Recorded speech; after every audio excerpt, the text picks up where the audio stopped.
Hello बच्चों, आज मैं आपको कक्षा 12वीं की सृजन पाठ्य पुस्तक का पाठ 1 संतवाणी का तीसरा पाठ पढ़ाऊंगी।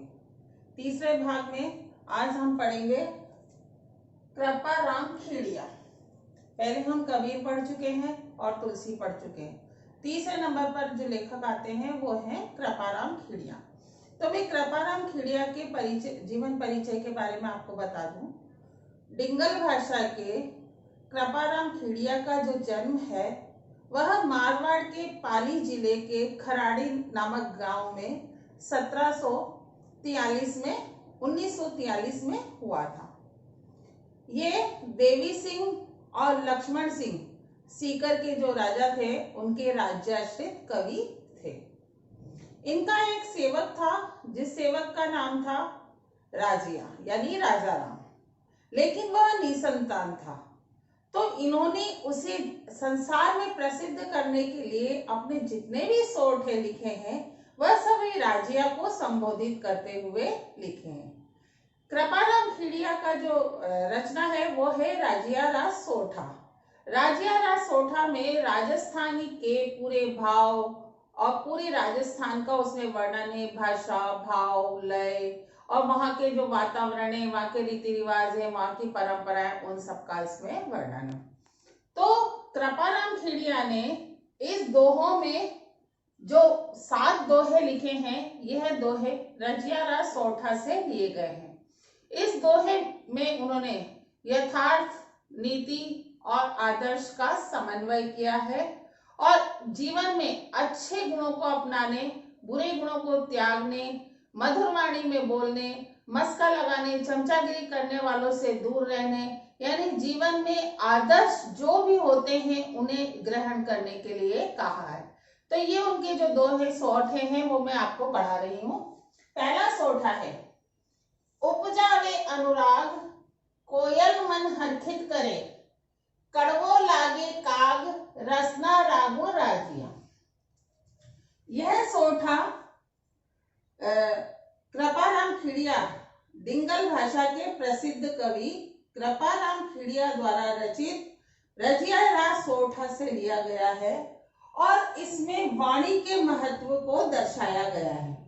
तो कहते हैं उपजावे अनुराग कोयल मन हर्षित करे। वो कहते हैं जब कोयल मधुर वाणी में बोलती है तो बहुत अच्छी लगती है, मन को हर्षित करती है, मन को आनंदित करती है और प्रसन्न करती है। कड़वो लागे काग रसना रागुण राजिया, कि लेकिन जब कौवा बोलता है तो वो कड़वा लगता है, कर्कश लगता है और अरुचिकर लगता है। तो वो ये कहते हैं कि कोयल अच्छी क्यों लगती है और कौवा खराब क्यों लगता है, कड़वा क्यों लगता है। तो इसका कारण है वाणी का महत्व, क्योंकि कोयल मीठा बोलती है और कौवा जो है वो कर्कश बोलता है। इसलिए व्यक्ति को हमेशा मधुर वाणी का प्रयोग करना चाहिए, क्योंकि वाणी का महत्व संसार में सबसे ज्यादा है।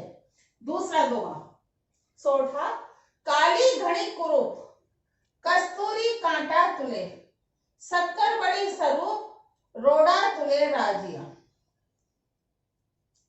डिंगल भाषा के प्रसिद्ध कवि कृपाराम खेड़िया का यह जो सोठा है ये रजिया रा सोठा से लिया गया है। इसमें उन्होंने गुणों के महत्व के बारे में बताया है और गुणों का महत्व बताते हुए कहते हैं कि काली घड़ी कुरूप कस्तूरी कांटा तुले, कि कस्तूरी काली होती है, बदसूरत होती है, लेकिन फिर भी उसे सोना तोलने वाले बाटों से तोला जाता है। शक्कर बड़ी स्वरूप रोड़ा तुले राजिया, लेकिन शक्कर गोरी भी होती है, सुंदर भी होती है, लेकिन उसे पत्थर के बाट से तोला जाता है। तो कहने का तात्पर्य ये है कि जो सुंदर है वह अच्छा है, ऐसा नहीं है।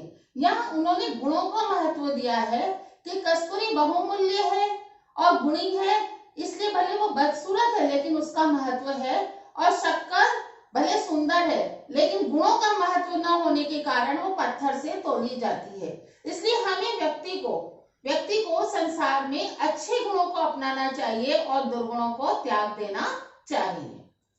तीसरा सोठा, डूंगर जलती लाए जोवे सारो ही जगत, पर जलती निज पाए रति न सूझे राजिया। डिंगल भाषा के कवि कृपाराम खिड़िया ने यहाँ पर बताया है कि व्यक्ति को अपने अवगुणों को देखना चाहिए। तो वो क्या कहते हैं, डूंगर जलती लाए जोवे सारो ही जगत, कि जब किसी पर्वत पर आग लगती है और उस पर्वत से आग की लपटें निकलती हैं तो संपूर्ण संसार उन लपटों को देखता है। पर जलती निज पाए रति न सूझे राजिया, लेकिन जब व्यक्ति के पैर के नीचे आग जलती है तो व्यक्ति नहीं देखता। तो कहने का तात्पर्य ये है कि हम दूसरे के अवगुणों को, दूसरों के दुर्गुणों को तो देखने के लिए हमेशा तैयार रहते हैं, लेकिन हमारे अंदर जो अवगुण है, हमारे अंदर जो दोष है, हम उन्हें नहीं देखते। तो व्यक्ति को अपने दुर्गुणों को त्याग करना चाहिए, अवगुणों का त्याग करना चाहिए और दूसरों के गुणों को ग्रहण करना चाहिए। चौथा सोठा, मतलब री मनवार चुपके लावे चूरमा, बिन मतलब मनवार राव न पावे राजिया।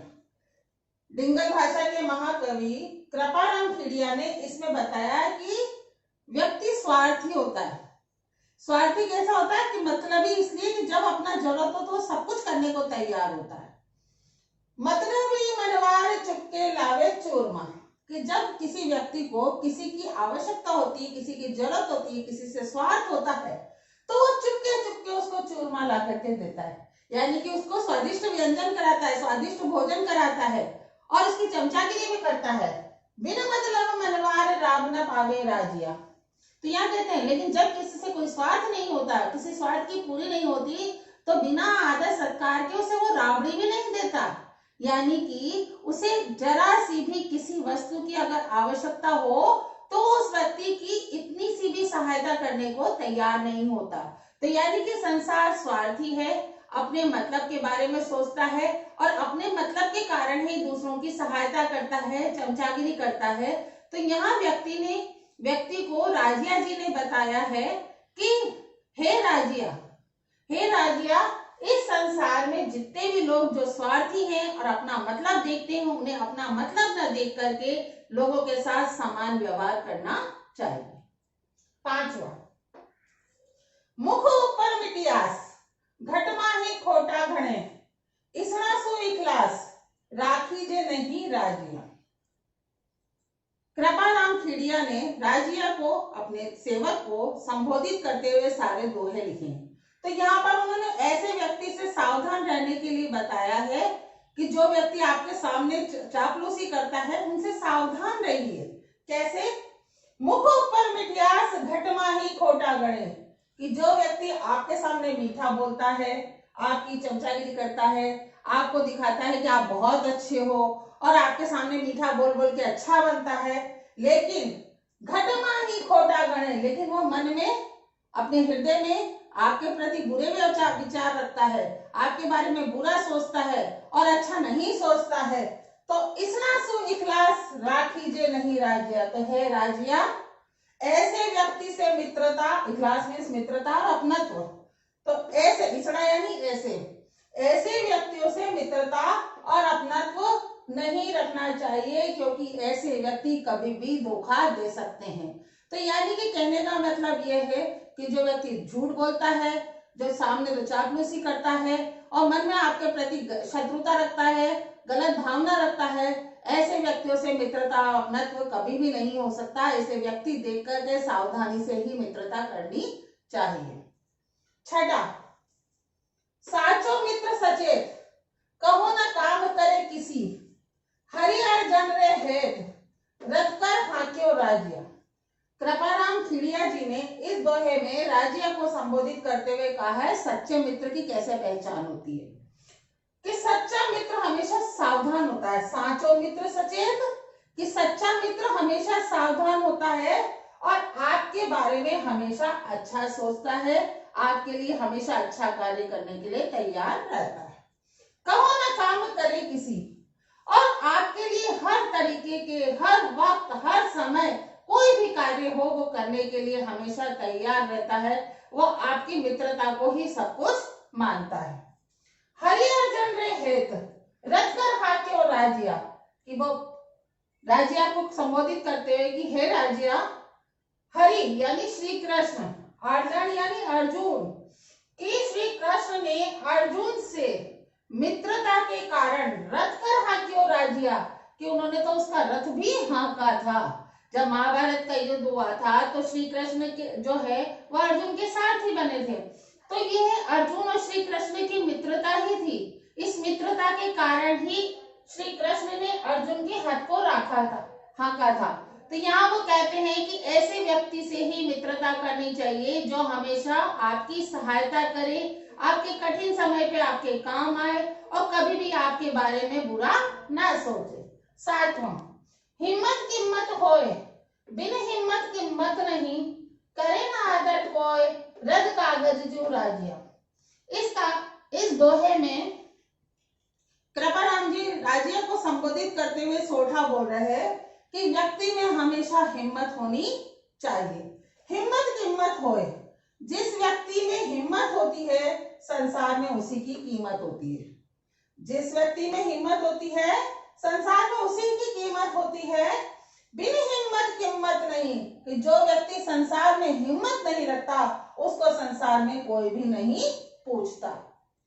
करे ना आदर कोई, रद कागज जो राजिया, कि हे राजिया, जिस प्रकार से रद्दी कागज जो होता है वो किसी भी काम नहीं आता है तो हम उसे फेंक देते हैं। तो जिस व्यक्ति में हिम्मत नहीं होती है उसका संसार में ना कोई आदर करता है न ही संसार में उसकी कोई पूछ होती है। यहाँ पर इसमें अनुप्रास अलंकार और यमक अलंकार का भी प्रयोग हुआ है। तो इन दोहों के माध्यम से कृपाराम जी ने संसार के जो लोग हैं उन संसार के लोगों को आदर्श की बातें बताई है कि व्यक्ति को यथार्थ में जीना चाहिए, नीति के अनुरूप कार्य करना चाहिए। संसार में रहने वाले लोग में कौन लोग उसके लिए अच्छे हैं, कौन लोग उसके लिए बुरे हैं, किस लोगों के साथ उसे कैसा व्यवहार करना है, ये सब चीजें उसे समझ में आनी चाहिए। संसार एक परिवर्तनशील है और इस परिवर्तनशील संसार में सभी प्रकार के लोग रहते हैं। तो उन लोगों में से कौन लोग आपके अपने हैं, कौन लोग पराये हैं, इस बारे में उनको अनुसार व्यक्ति को इसकी जानकारी होनी चाहिए। तो इस प्रकार से मैंने इस पाठ में आपको कृपाराम खिड़िया से संबंधित 7 दोहे हैं उन दोहे का पूरा परिचय दे दिया है और उसके बारे में पूरा समझा दिया है। इस प्रकार पार्ट 1, पार्ट 2 और पार्ट 3 तीनों वीडियो के आधार पर ये पाठ पूरा होता है। प्रश्न उत्तर के लिए मैं अलग से वीडियो बनाऊंगी और अगर आपको कोई समस्या लगती है तो आप इसमें कमेंट्स बॉक्स में पूछ सकते हैं। और मेरी वीडियो अगर आपको पसंद आई तो आप इसे लाइक करें और मेरे चैनल को सब्सक्राइब करें।